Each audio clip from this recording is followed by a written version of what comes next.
여러분, 바포 인사 한번 우리 나누고 말씀의 나눔을 시작할까요?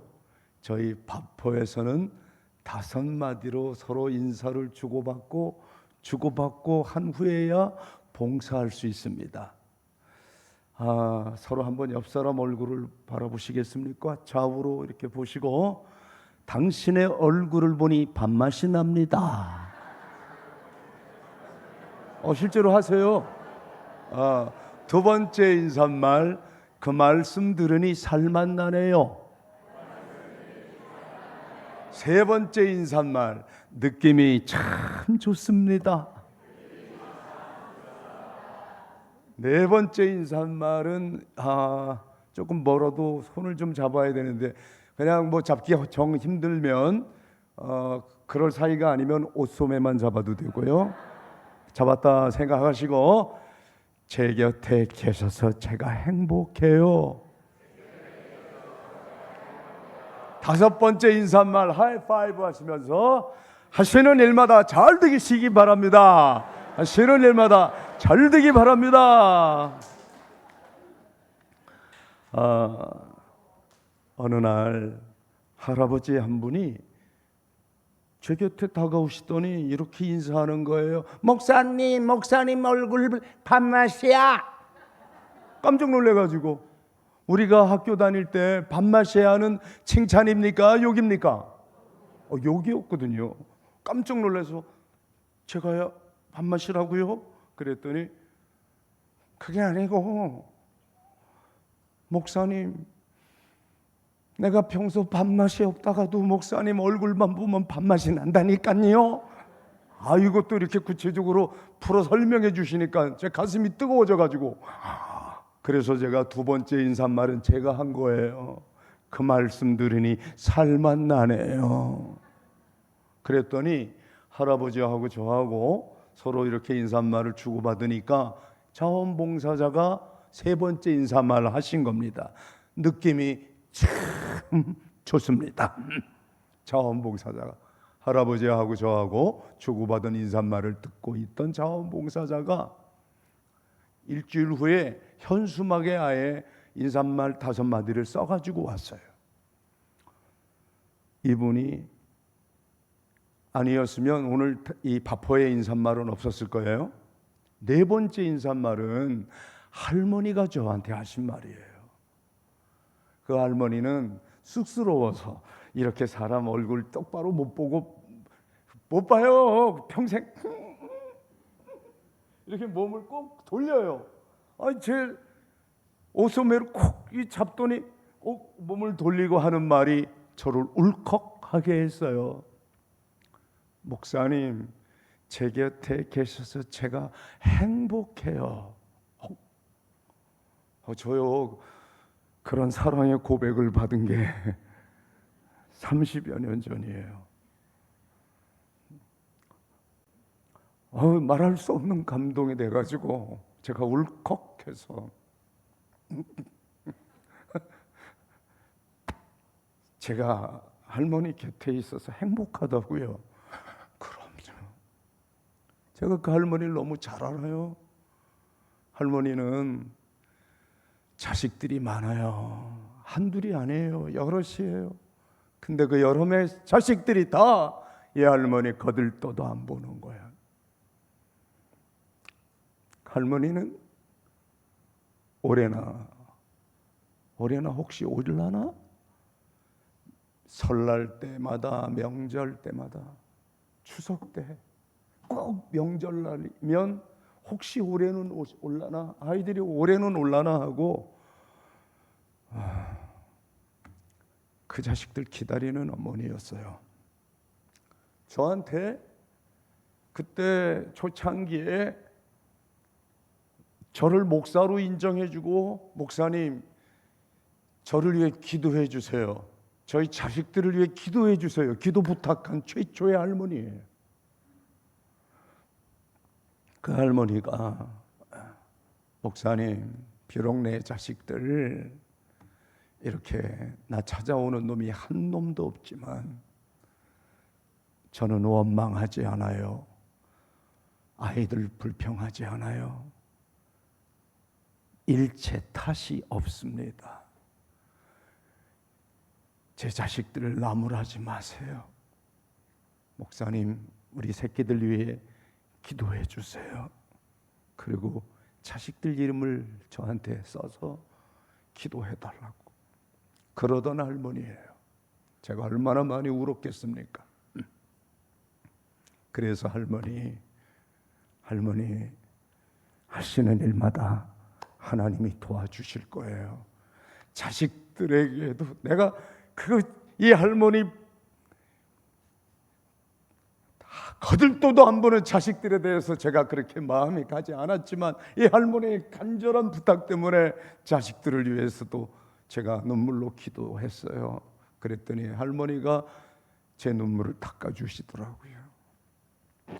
제가 어떻게 그 할아버지, 그 할머니 잊을 수 있겠습니까? 최근에는요, 할아버지 한 분이 시꺼먼 비닐봉지에 잔뜩 뭘 싸가지고 오셨어요. 이 뭐예요? 그랬던데, 근데 그분이 아유, 이거 제가 평생 모은 겁니다. 우리나라에서 5만 원권 돈이 나왔을 때부터 제가 그걸 모아지는 대로 모았어요. 그래서 은행에서 세 가지고 온 돈이 아니고 할아버지가 차곡차곡 쌓은 돈을 묶어가지고 어떤 거 고무줄로 묶고 9,500만 원을 가져왔어요. 여러분이 안 놀래서 내가 놀래요? 어마어마하게 큰 돈이잖아요. 목사님, 제가 이 바포에서 밥을 얻어먹은 지가 3년이 넘습니다. 이곳에서 제가 어떻게 평생 먹고만 삽니까? 이렇게 많은 돈을 안 돼요. 아이고, 그리고 할아버지는 자녀들이 있어요. 딸 둘이 있어요. 자녀들에게 주세요. 왜 이러세요? 두 딸들이 내가 생각 잘했다고 마음 변하기 전에 와서 빨리 가지고 가라고 바포에 드리라고 딸들이 오히려 도와줬어요. 딸들이. 그런데 세어보니까 500만 원 모자란 9,500만 원이에요. 9,500만 원이네요. 그랬더니 1억을 헌금하면 교만해질까 봐, 내가 1억이나 헌금했다고 내세울까 봐 일부러 9,500만 원 가져왔대요. 딱 9,500만 원 모아졌을 때 마음 변하기 전에 가지고 가자 그러고 오셨어요. 그분 연세가 95세예요. 95세 할아버지가 하늘나라 가기 전에, 여러분, 저는 아주 이렇게 오랫동안 섬겨온 세월은 아닙니다만은 어쩌다 보니 이제 곧 40년이 돼갑니다. 올해로 바포를 시작한 지 37년, 무료 병원 다일 천사병원이 문을 연 지는 23년이 지났습니다. 살아오면서 참 고상한 인격도 많이 봤어요. 그리고 천박한 사람도 많이 봤습니다. 여러분, 고상함과 천박함 어떻게 여러분은 분별하십니까? 어떤 분이 고상해 보이고 어떤 분이 천박해 보이던가요?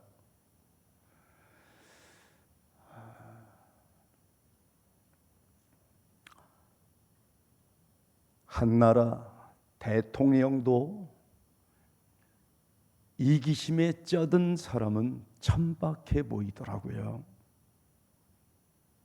그러나 청량리 무이탁 노인도 이타심 때문에 그렇게 나눌 줄 알고 섬길 줄 아는 인격, 너무 고상합니다. 저는 그런 고상한 인격을 37년 동안 너무 많이 만났습니다. 오늘 여러분들이 영상으로 잠깐 본 우리 다일 천사병원의 의사 선생님들, 의료진들, 이분들 정말 고상한 분들이에요. 가장 많은 무료 시술을 해준 의사 선생님이 바로 서울대학교 치과대학 학장을 지내신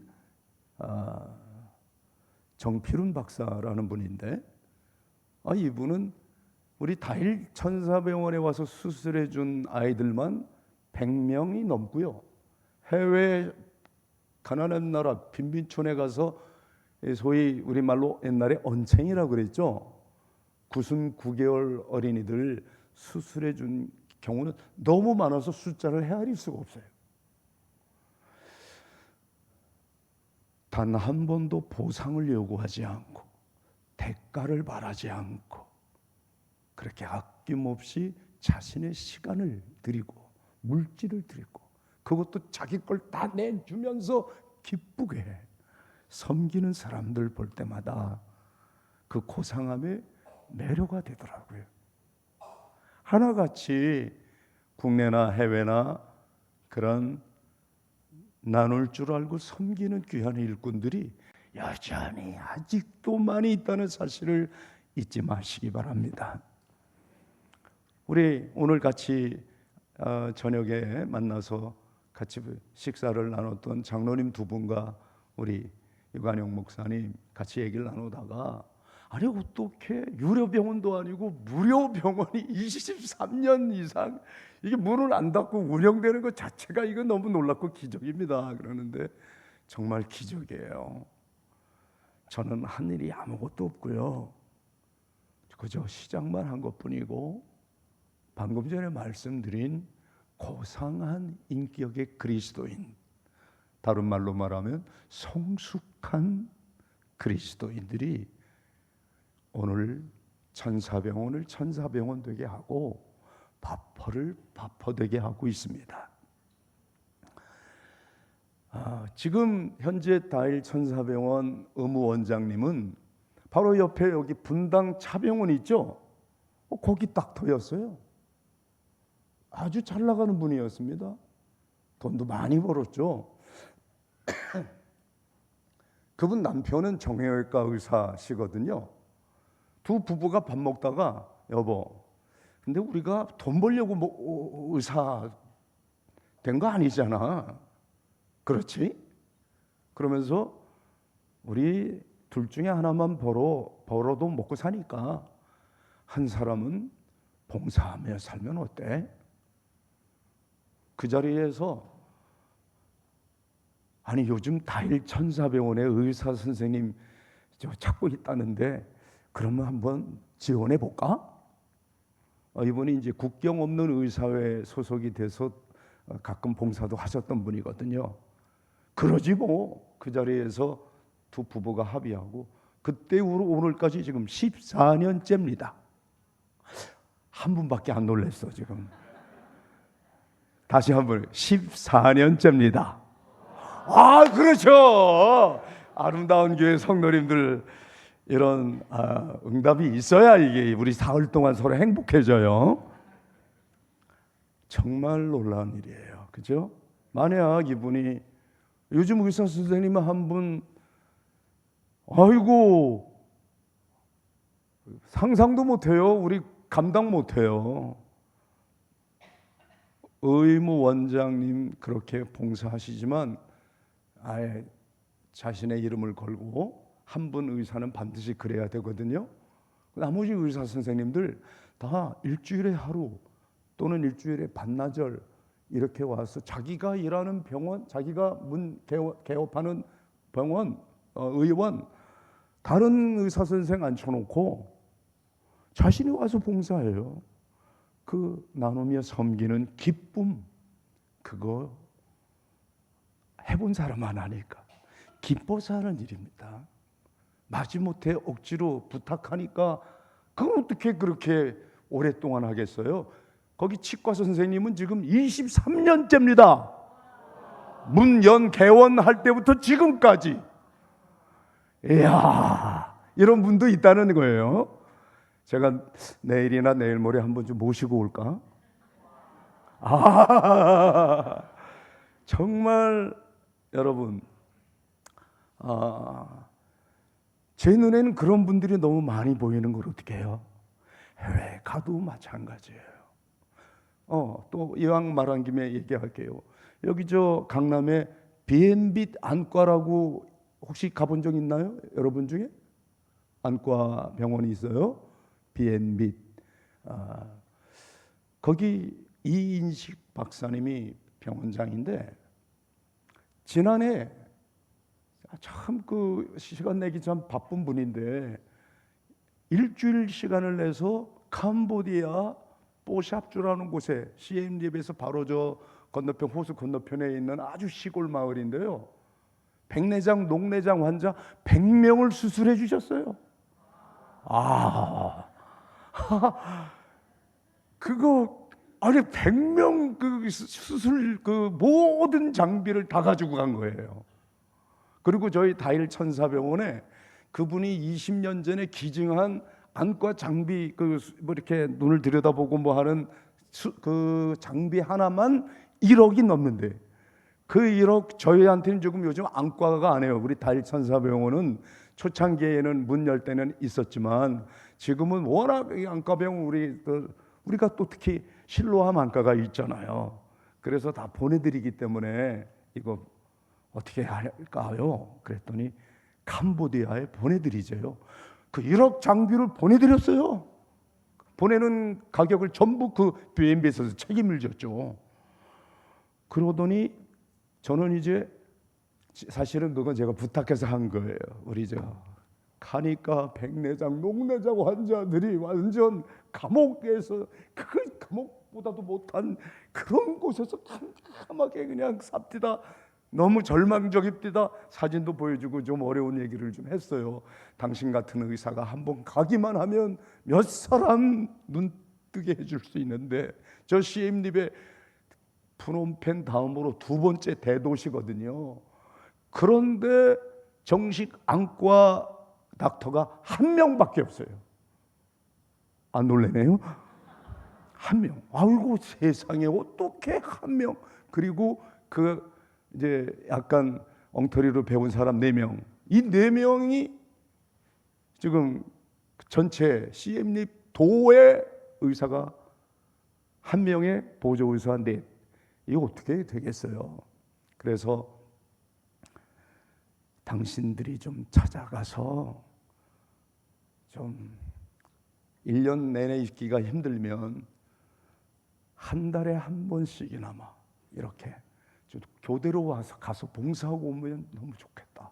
하도 뭐 이렇게 이제 간절히 얘기했더니 지난해 갔다 왔거든요.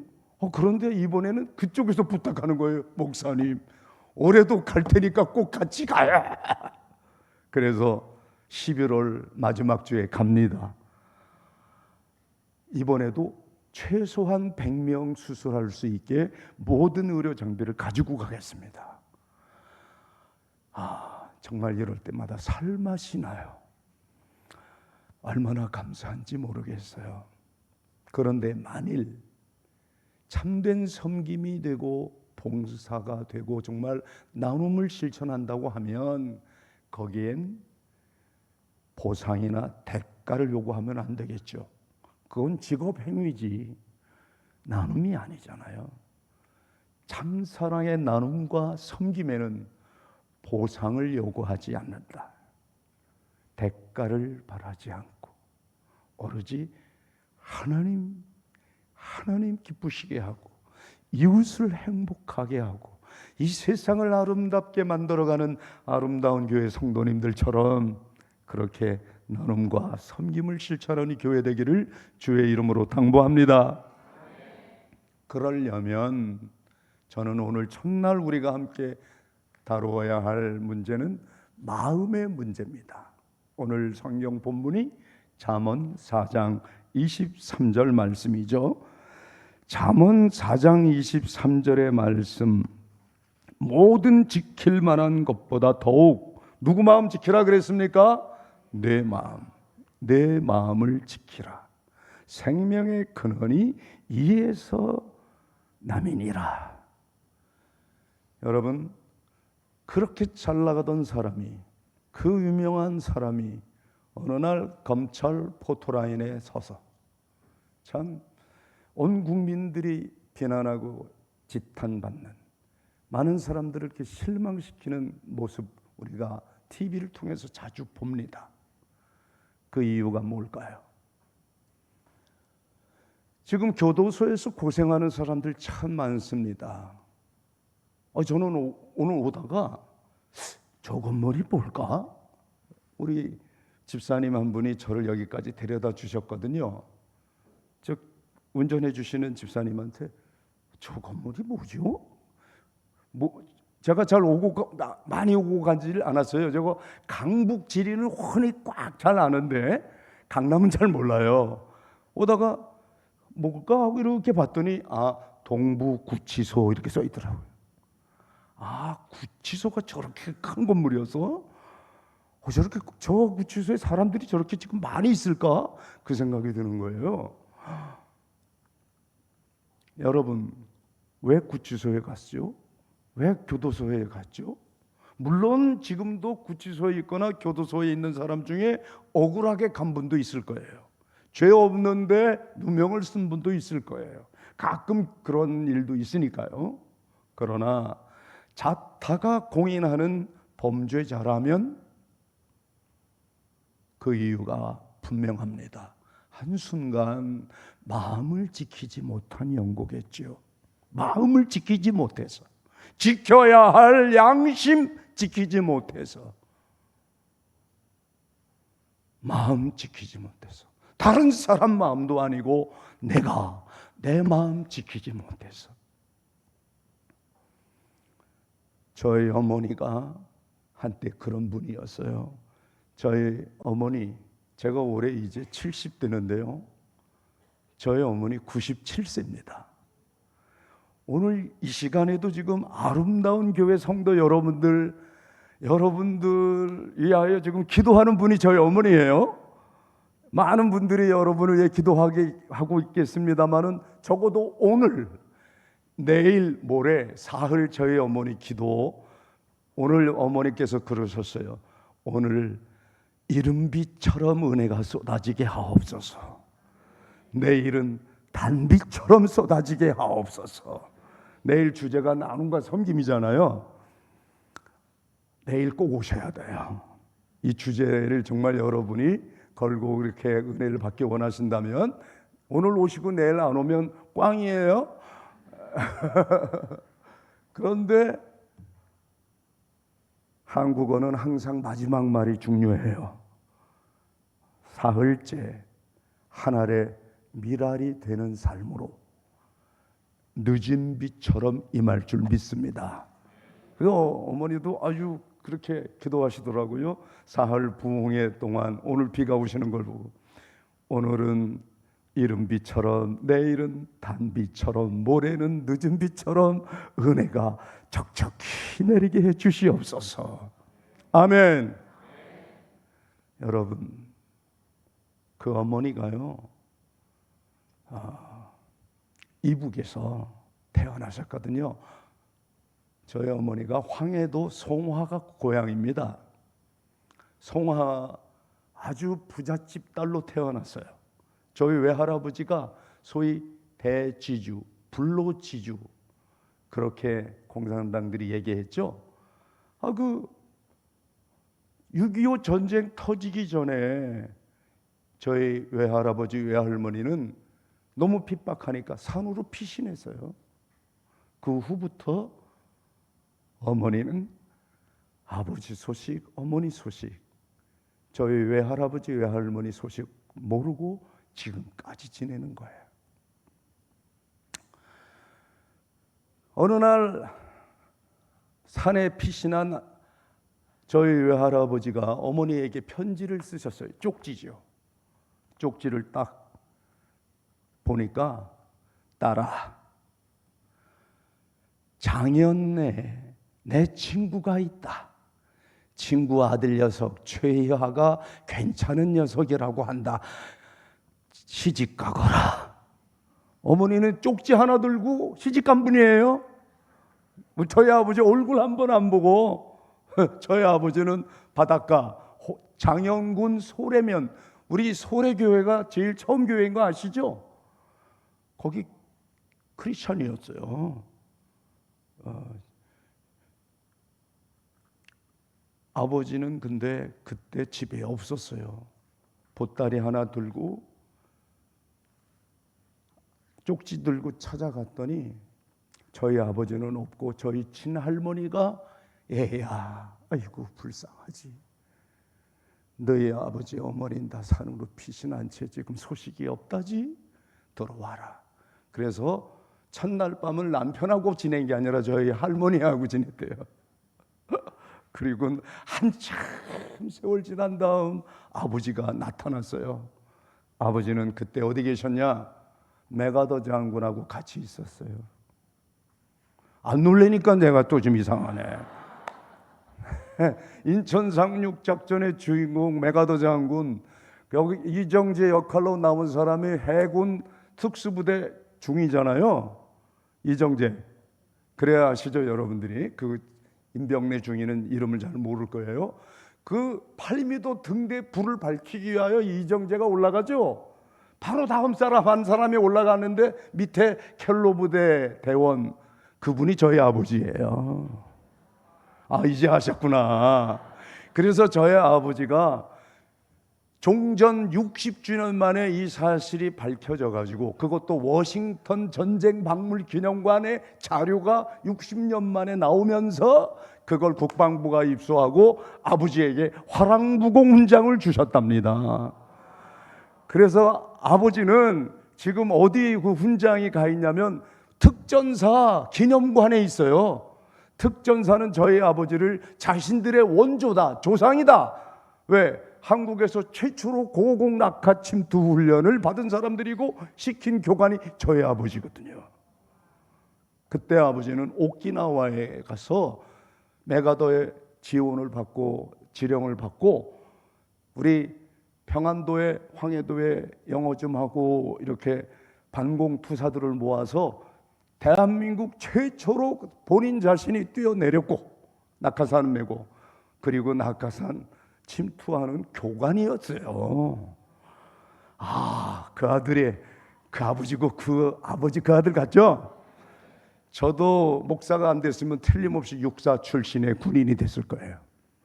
제가 엊그제 육사 가서도 강연을 했거든요. 특강을. 전 육사 교장, 현 육사 교장 같이 있는 자리에서 제가 그 얘기를 했어요. 만약 제가 아버지가 계속 살아계셨으면 분명히 육사 가라고 했을 겁니다. 근데 아버지가 일찍 돌아가셨어요. 제가 어릴 때 돌아가셨어요.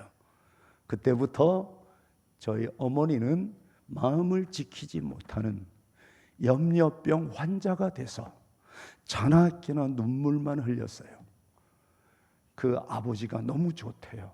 너무너무 늠름하고 어머니 눈에는 대한민국에서 제일 잘생겼대요. 그런 남편이 갑자기 세상을 떠나니까 어머니는 그때부터 하루하루가 눈물로 지새워진 거죠.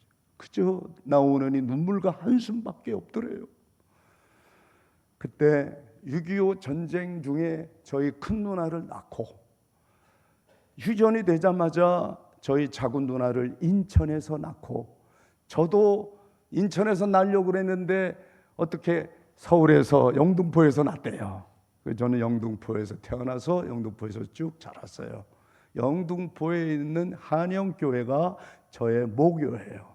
그 교회 창립 60주년 기념 신앙사경에 제가 부흥 강사로 가서 이 말씀을 전했어요. 많이 눈물이 나더라고요. 그 옛날 기억이 나서. 저희 어머님이 피난 내려와서 그 당시는 교회보다 목사님 수가 적었을 때, 목사님들이 너무 모자라서 영등포 교회 방지일 목사님이 본예배 가서 설교 한번 하시고 나면 오후 1시에는 또 한영교회 가서 하고 오후 3시에는 영흥교회에서 뭐 이런 식으로 한 분이 여러 교회를 다녔대요. 목사님이 너무 적으니까. 그 저희 교회 한영교회 그때 모교회 성도님이 5명이었대요. 그 5 영혼을 위해 박문질 목사님이 오셔서 또 말씀을 전했대요.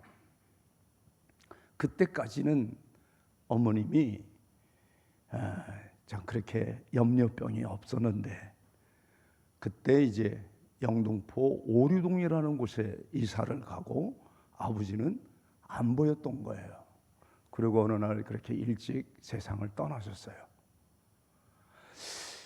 나중에 알고 보니까 아버지가 그때까지도 특수 임무를 갖고 했던 분이에요. 아버지는 켈로브 대원인 줄 알았거든요. 나중에 훈장을 받고 나서야 알았는데 아버지는 육군 중령이었고 자기 계급 떼어버리고 군번 지어버리고 민간인처럼 살았던 거예요. 안 놀라시네. 놀랍죠? 그래서 특전사가 낳은 3대 영웅 중에 한 분으로 그 특전사 가보면 3사람 많은 특전사 대원들 활약을 전시관에 해놓고 가운데 저희 아버님을 해놓은 거예요. 어떻게 자신의 계급을 버릴까? 군번도 지어버렸고 만약 잡히면 자결하겠다고 약속한 사람들이에요. 그렇게 인천 상륙작전 해군 특수 임무를 맡았던 임병래 중위가 인천 상륙작전 영화에서는 총을 맞아 죽는 거로 나오지만 스스로 자결한 거예요. 그게 사실이에요.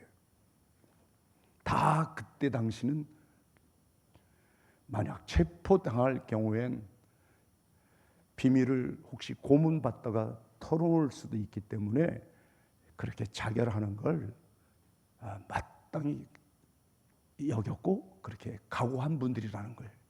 그래서 아버지 사진 밑에 써 있는 글귀가 너무 눈물 나요. 지금도 가보면 여러분이 있어요. 그 특전사 기념관은 유병소를 지나기 전에 이렇게 광장 옆에 만들었기 때문에 언제든지 신청만 하면 들어가서 볼 수 있어요. 그 아버지 사진 아래 뭐라고 써 있냐면 얼어 죽을 각오, 맞아 죽을 각오, 굶어 죽을 각오 돼 있느냐. 이게 항상 아버지가 부하들에게 묻는 질문이었대요. 얼어 죽을 각오, 맞아 죽을 각오, 굶어 죽을 각오.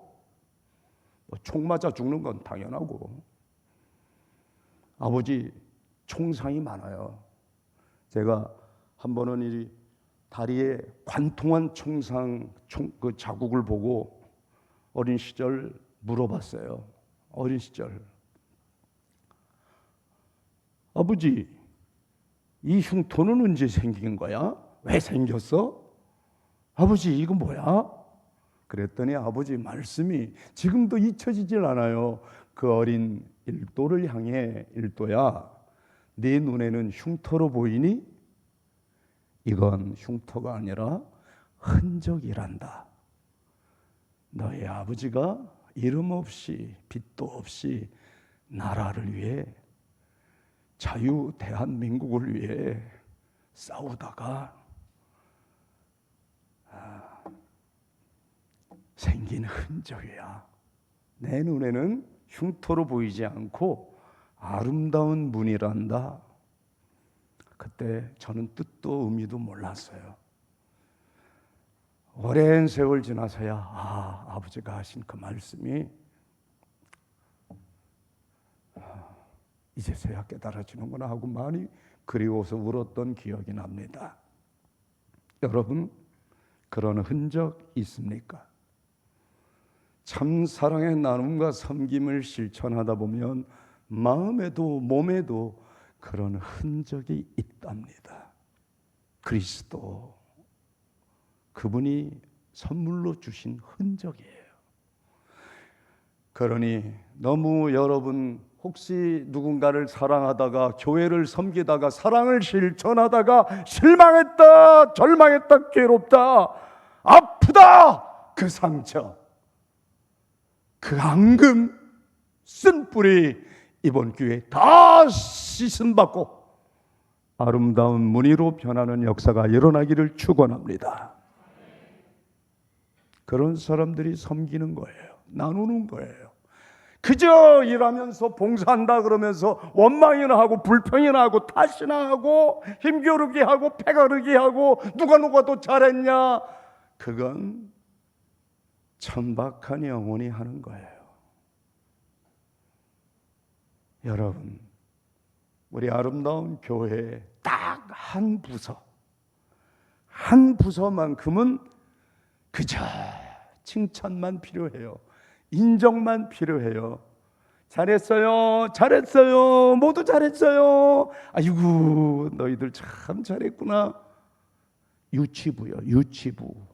왜? 유치하니까. 인정과 칭찬만 받아야죠.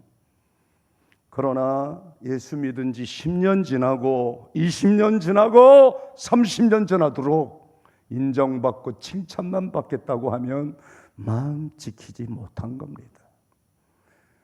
복음의 순수성, 복음의 절대성, 이거 부여잡은 사람들은 남들이 비난하든 말든 복음을 입으로 말로 전하는 게 아니라 생활로 전하는 성숙한 인격이 될 줄 믿습니다. 우리 아름다운 교회 성도들이 그런 성숙한 인격 되기를 다시 한번 주님의 이름으로 축원합니다. 저희 어머님이 아버지 갑자기 세상 떠나면서 염려병 환자가 돼가지고 그렇게 울면서 오류동에 있는 동산교회라는 곳을 새벽기도를 다니기 시작했습니다. 왜? 본교회는 영등포 너무 멀어서 새벽기도를 이사 가자마자 동산교회에 갔는데, 저희 교단이에요. 근데 그때 젊은 목사님이 지금은 영등포 구청 앞에 시원성교회 원로 목사님이 되셔서 올해 90이십니다. 92인가? 제가 정확하게 90을 넘기셨어요. 저는 그분을 목사님이라고 안 하고 때로는 아버님이라고 불러요. 저의 영혼의 아버지고 믿음의 아버지예요. 저희 어머니 살려주셨고 저도 살려주신 분이에요. 그분이 젊은 목사 시절에 새벽 기도를 인도하면서 저희 어머니를 향하여 오늘 잠언 4장 23절 말씀을 가지고 도전하신 거예요. 현순옥 집사님, 오늘 본문 말씀은 꼭 현 집사님을 위하여 하나님이 주시는 말씀이네요. 집사님 마음 지키세요. 어떻게 그렇게 허구한 날 울고 또 울고 울기만 하세요. 남편을 보낸 그 슬픔, 그 처절함 잘 알겠는데 이제 눈물을 씻을 때입니다. 이제 마음 지키셔야죠. 그렇게 새벽기도 시간에 목사님이 설교하면서 어머님에게 말씀했는데 저희 어머님이 아멘을 안 하고요, 벌떡 자리에서 일어났대요. 목사님, 저도 마음 지키고 싶어요. 어떻게 지키는지도 말씀해 주세요. 목사님, 어떻게 지켜요? 갑자기 남편은 세상 떠나고 애가 셋입니다. 애가 셋. 어린 막내 아들 일도는 너무 철이 없어요. 이 세 아이를 내 혼자 키울 생각하니 캄캄해요. 어머니가 신세한탄을 한 거예요. 어떻게 마음을 지키냐고요. 그때 이 젊은 목사님이 당황하지 않고 속으로는 당황했대요. 그분께서 저희 어머님에게 들려주신 말씀, 하나님이 감동을 주시더래요. 감동을. 속으로는 어떻게 하면 좋죠? 뭐라고 말해야 됩니까? 하나님께 물었는데 마음속에 빌립보서 4장 6절 말씀을 들려주시더래. 혹시 우리 뒤에 자막 하시는 분 빌립보서 4장 6절 말씀을 띄워주시면 고맙겠어요. 여러분도 한번 성경 가지고 온 분들은 찾아보시기 바랍니다. 빌립보서 4장 6절 말씀이에요. 우리 함께 같이 봉독해 보겠습니다. 시작. 아무것도 염려하지 말고 다만 모든 일에 기도와 간구로 너희 구할 것을 감사함으로 하나님께 아뢰라. 자, 7절 이렇게 하면 결과가 나와 있어요. 7절도 시작. 그리하면 하고 시작. 그리하면 모든 지각에 뛰어난 하나님의 평강이 그리스도 예수 안에서 너희 마음과 생각을 지키시리라. 아멘입니까? 그때 젊은 목사님이 과부가 된 저희 엄마한테 집사님 마음 지키세요? 어떻게 지키냐고요? 물어보셨죠. 잠언 말씀이 신약의 빌립보서 말씀으로 풀어지네요. 아무것도 염려하지 마세요. 일도 염려하지 마세요. 염려를 내려놓으세요.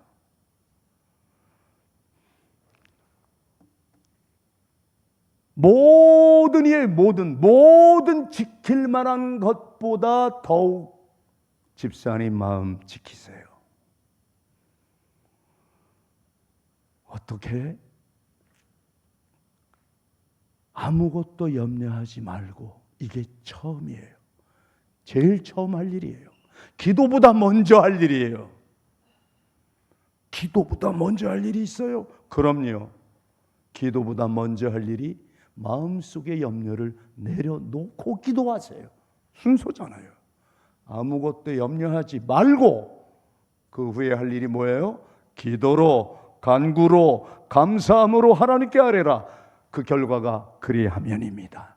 모든 지각에 뛰어난 하나님의 평강이 그리스도 예수 안에서 너희 마음과 생각을 지키시리라. 아멘. 어머니는 너무너무 막 뛸 듯이 기뻐서, 아니 내가 이북에서 저 송화 땅에서도 열심히 성경 읽고 교회 다녔지만 처음 들리는 말씀으로 들리네. 처음. 아이고 세상에 이런 말씀이 다 있었나. 그래서 거기다가 밑줄을 쫙 치고 하나님이 오늘 내게 주신 말씀, 빌립보서 4장 6절과 7절, 잠언 4장 23절 밑줄 쫙. 이 말씀대로 살아야지 이러고 집에 왔대요. 집에 왔는데 그렇게 은혜를 많이 받으면 또 시험도 큰 시험이 옵니다. 딱 들어오니까 아들놈이 집 나갔다고. 그 놈이 누구냐고요? 이놈이에요. 제가 편지를 쓰고 갔어요. 어머니, 저 진짜 나가요? 아주 나가는 겁니다. 그동안은 제가 처음 가출한 게 아니고요, 자주 했어요. 저 가출 청소년 출신이랍니다.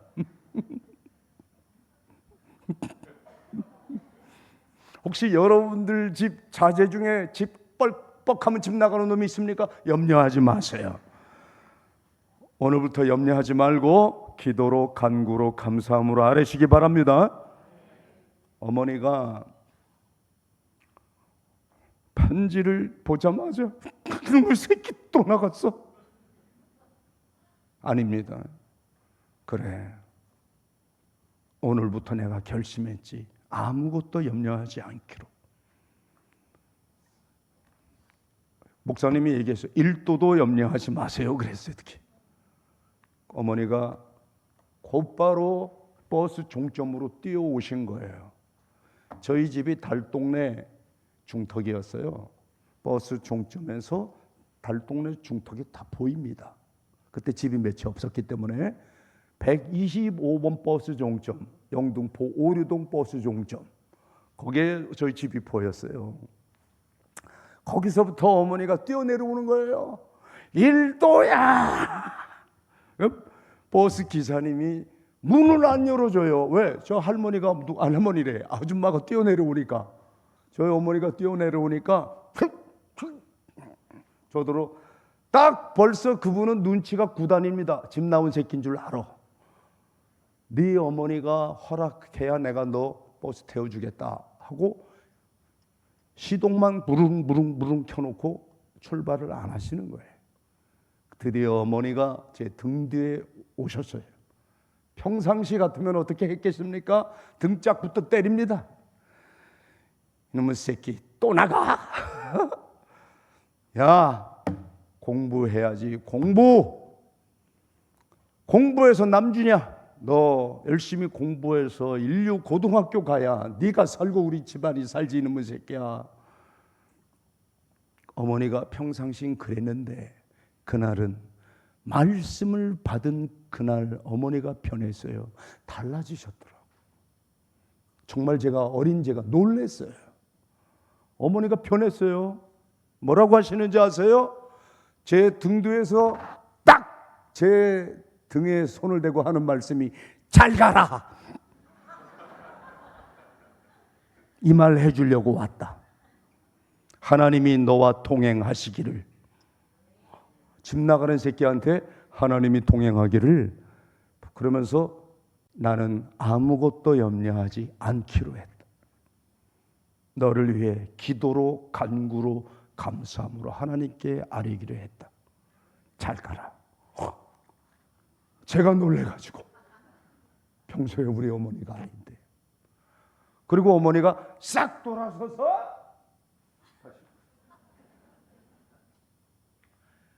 저희 어머니가 지금 살아계세요. 97세인데 이 여기 앞에 계신 세 분 우리 다엘 스태프들이 지금 유니폼 입고 앉아 있잖아요. 저분들이 다 잘 알아요.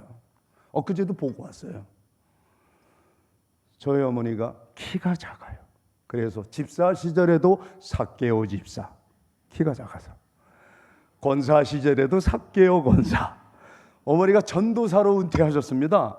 영등포 성서신학원 나와가지고 전도사 은퇴를 바로 그 젊은 목사님 윤기론 목사님 밑에서 전도사 생활하시고 은퇴하셔서 지금 우리 공동체에 같이 살아요. 그 어머니가 두 가지만 커요. 나머진 다 내놓을 게 하나도 없어요. 어머니가 다 작은데 모자란데 어머니가 큰 게 있으니 믿음이 크고 목청이 커요. 어머니가 목소리가 커요. 그래서 어머니가 그때 그 큰 목청을 가지고요 찬송을 부르는 거예요. 아유 영등포 오류동 버스 종점에서 그 종점에서 집을 올라가시면서 찬송가 두꺼운 거 그 성경책 두꺼운 거 옆에 딱 끼고 주 안에 있는 나에게 딴 것이 있으랴 십자가 밑에 나아가 내 짐을 풀었네. 할렐루야 할렐루야. 어찌나 크게 부르는지 온 동네가 쩌렁쩌렁 울리게 찬송을 부르며 올라가시는 거예요. 그때 기사님이 문을 열어주더니 야 타. 저는 그때 버스 못 타고 어머니 따라갔어요. 그래서 오늘 제가 있는 거예요. 여러분 왜 그렇게 근심 염려 많으십니까? 이제 마음의 염려 제발 좀 십자가 아래 내려놓읍시다. 그때서야 우리 어머니가 깨달아지더래요. 아, 그래서 우리 주님이 내일 일은 염려하지 말라고 하셨구나. 한날의 괴로움은 그날의 족하니라. 뭘 먹을까 마실까 입을까도 염려하지 말아라. 나 이방인들이 구하는 것이니라. 너희는 먼저 하나님의 나라와 하나님의 의를 구하라. 이런 사람들이 고상한 인격, 성숙한 그리스도인이 될 것입니다. 나눈다고 하면서 섬긴다고 하면서 키재기하고 누가 더 높으냐 하고 누가 더 잘하냐 하고 이심으로 하고 자기 명성을 위해서 하는 건 나중에 천박해집니다. 결과는 열매는 없습니다. 여러분 이 아름다운 공동체 안에서 이 아름다운 교회가 과연 그 교회, 바로 그 교회, 교회다운 교회, 나눔과 섬김 있는 교회가 되기 위해서라면 다른 무엇보다 마음부터 지키시기 바랍니다. 누구 마음입니까? 내 마음입니다. 내 마음. 저는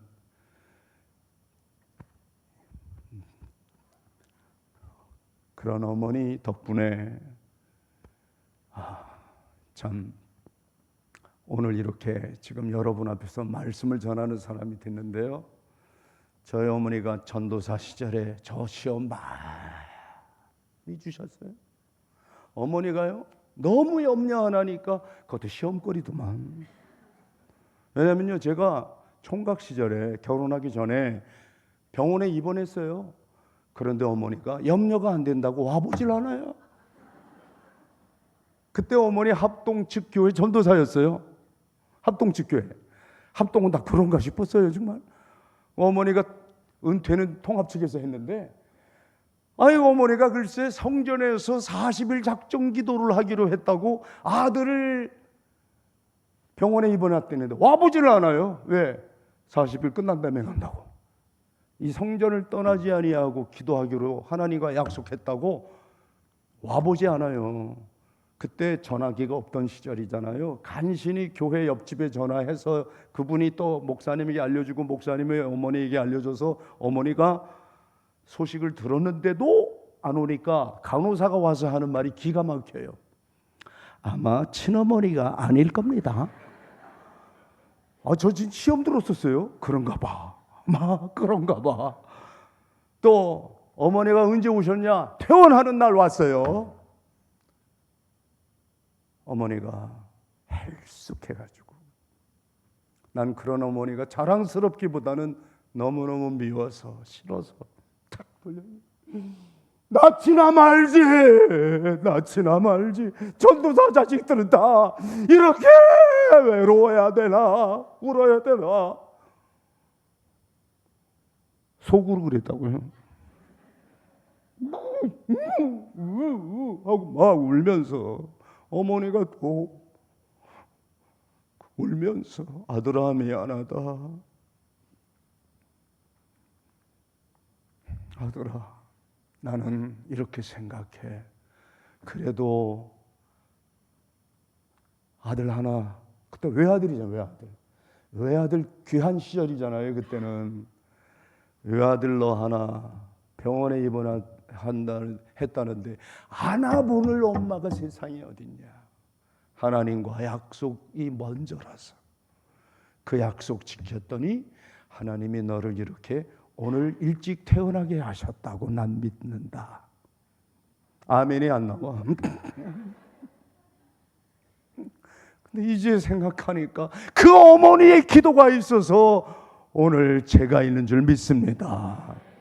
우리 어머니들 90대 또는 뭐 한 100세 되는 우리 어머니 아버지 시대 그 분들은요 믿어도 이렇게 믿었어요. 문자적으로.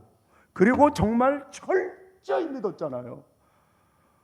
그 어머니 아버지 덕분에 오늘 우리 교회가 있고 한국교회 이런 성도들이 지금 성전에서 주님을 높이는 줄 믿습니다. 우리 그 신앙 본받읍시다. 눈물로 기도하는 어머니의 기도 망하는 자식 없는 줄 믿습니다. 여러분 자녀들을 위해 교회를 위해 나라와 민족을 위해 눈물로 기도합시다. 그 어머니 한때 마음 지키지 못해서 그렇게 울부짖다가 어머니가 젊은 목사님 한 분의 도전적 말씀으로 어머니가 신앙을 회복하고 어머니도 살고 아들도 살리는 역사가 있었습니다. 여러분 오늘 잠언 4장 23절 말씀이 또 빌립보서 4장 6절 7절 말씀이 여러분 심령과 가정에 임하는 이 교회 주시는 하나님 말씀인 줄 받아들이시기 바랍니다. 염려 내려놓고 기도로 간구로 감사함으로 아뢰시다. 그리하면 하나님의 평강이 지켜주십니다. 내가 내 마음 지키는 건 우리 이웃 종교, 불교 철학입니다. 내가 수행해서, 내가 도통해서, 내가 뭘 깨닫고, 아니요.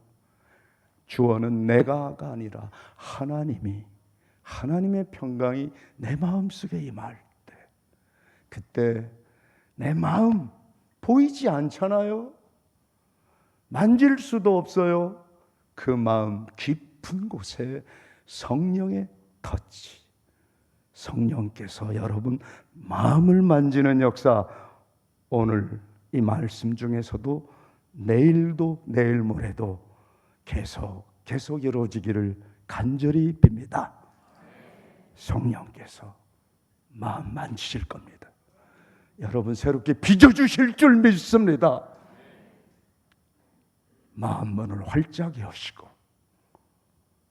하나님의 평강이 여러분 마음을, 여러분 생각을 지켜주실 줄 믿습니다 하는 그 믿음으로 오늘 우리 함께 기도하고, 또 내일 같이 말씀 듣고 모레 놀라운 결단이 있을 줄로 저는 확신합니다.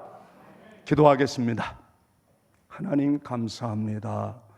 오늘 첫날 마음을 지키는 삶으로 주신 이 말씀, 모든 것 지키는 것보다도 내 마음부터 지키게 해 주시옵소서.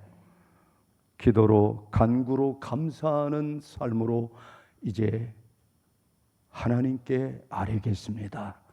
아무것도 염려하지 않는 마음으로 하나님께